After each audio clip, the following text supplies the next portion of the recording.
Hey everyone, let's dive right into today's explainer. We're going to be tracing this absolutely profound odyssey of a 19-year-old traveling into 1970s South Africa. And you have to remember, this was a time and place where massive, sweeping geographical forces and incredibly intense political realities were all colliding with a very intimate spiritual awakening. It's really the final great chapter of a deeply personal early journey, a place where cultures blended and destiny just unfolded with breathtaking clarity. If you've ever wondered how huge historical tensions can be met by quiet, micro moments of humanity, well, you're absolutely going to love this.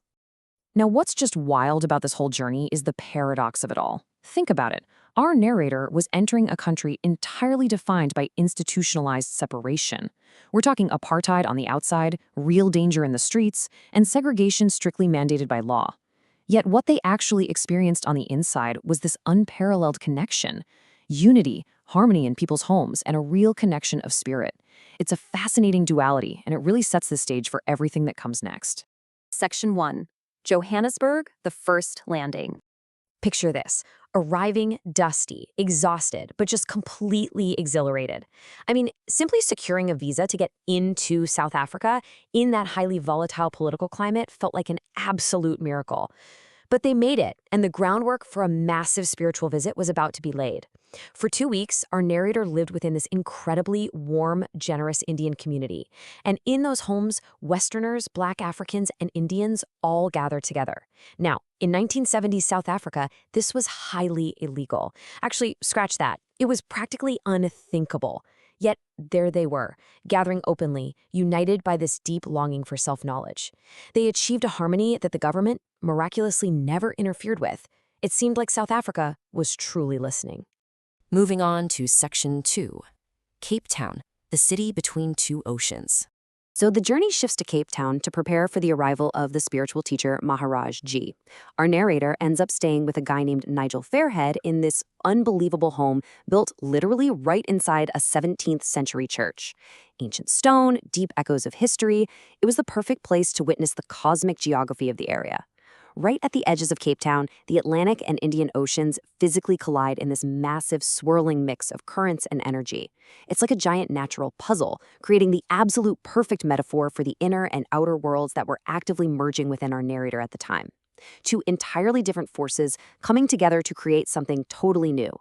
It was also here in Cape Town that Nigel introduced our narrator to a surfer named Chris Parker. And man, they just clicked instantly. If you meditate and you surf, you know exactly what I'm talking about. You understand those shared rhythms of breath, silence, and flow. It sparked this timeless friendship. A meeting from 45 years ago has evolved into Skype calls today that span across 3 continents. You've got Nigel in South Africa, Chris in Australia, and our narrator in Kansas. It's just beautiful proof that some friendships truly transcend time and geography. All right, Section 3. The 19-year-old teacher preparing the way. So, our narrator actually gets given a classroom by the local university student body, and he starts giving these profound talks on the experience of inner light, music, nectar, and the word. Students are packing the room, listening with incredible openness. And the real kicker? He was only 19. 19! To use his own words from the source material, it still amazes me. Carrying that immense responsibility, acting as a teacher, and preparing an entire country's spiritual movement at that age. And yet, the university welcomed him with open arms. When Maharaji finally arrived, the entire student body showed up. They were ready. Which brings us to Section 4. Moments with Maharaji, the magazine and the map. When Maharaji finally does arrive, the massive scale of addressing huge crowds suddenly zooms in to these breathtakingly intimate micro-moments. Traveling with just one other Westerner at the time, a guy named Gary Gerard, allowed for these profound, quiet moments away from the public eye. During a really quiet conversation in his room, Maharaji spoke with such reverence about his father. He then handed our narrator an English magazine containing his discourses, and on the back page, right over a picture of himself, he signed it with this deeply personal title, Saint G. Maharaj. But the interaction didn't even end there. He then casually sketches out this simple little map of his old school in Dehradun. Just a quiet, highly personal gesture, right? But to a 19-year-old kid who was thousands of miles from home, it became one of the most intimate, cherished moments of their entire life. Section 5. The Cape of Good Hope, where oceans meet.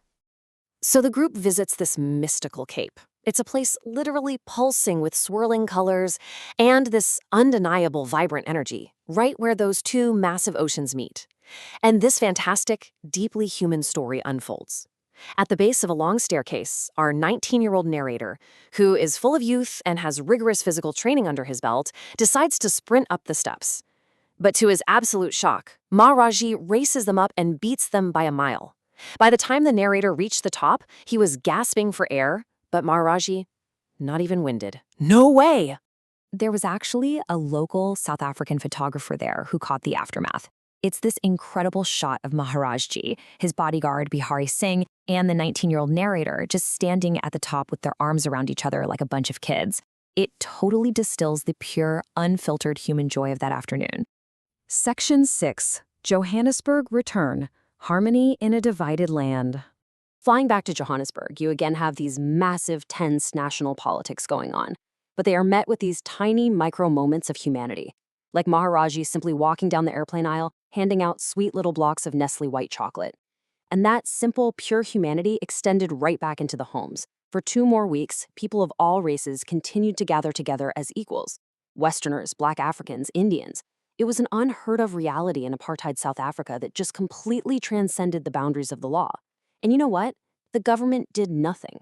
Ultimately, the power of unity in those rooms was literally stronger than the politics of division outside. Section 7. England, the heart that stayed behind.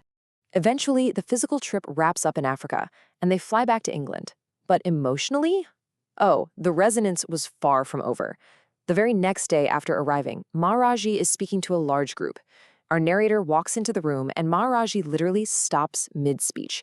He turns directly to him and delivers this absolutely unforgettable line in front of everyone. "Right now, my body is in England, but my soul is in South Africa." It was this profound confirmation that South Africa had captured both of their hearts for good. And honestly, that deep connection, it was all about the people. This whole journey was woven together by these specific souls, from Milky and Gary Gerard to Chris Parker and Robin Heslop. Every single person on this list played a vital, completely irreplaceable part in the tapestry of what became a truly sacred time in the narrator's life. Section 8. The Ledger of South Africa. Retrospective Lessons.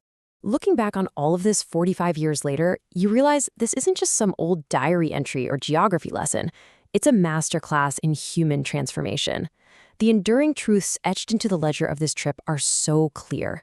Unity absolutely is stronger than division. Oceans really do mirror consciousness. True friendship easily spans decades.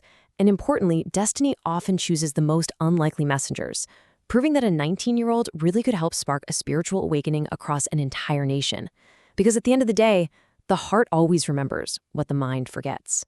So this all brings us to a really crucial point embedded in what the source material calls Zoran's Whisper. It leaves us with this incredible question to ponder. Does destiny measure your age, or does it measure your readiness? When you carry light into a divided land, are you prepared for how that land is going to carry you into your future? Because this trip wasn't the end of a journey for our narrator. It was the very beginning of a massive legacy. So I'll leave you with this. Think about what your own readiness looks like today. Thanks so much for hanging out with me for this explainer, and I'll catch you next time.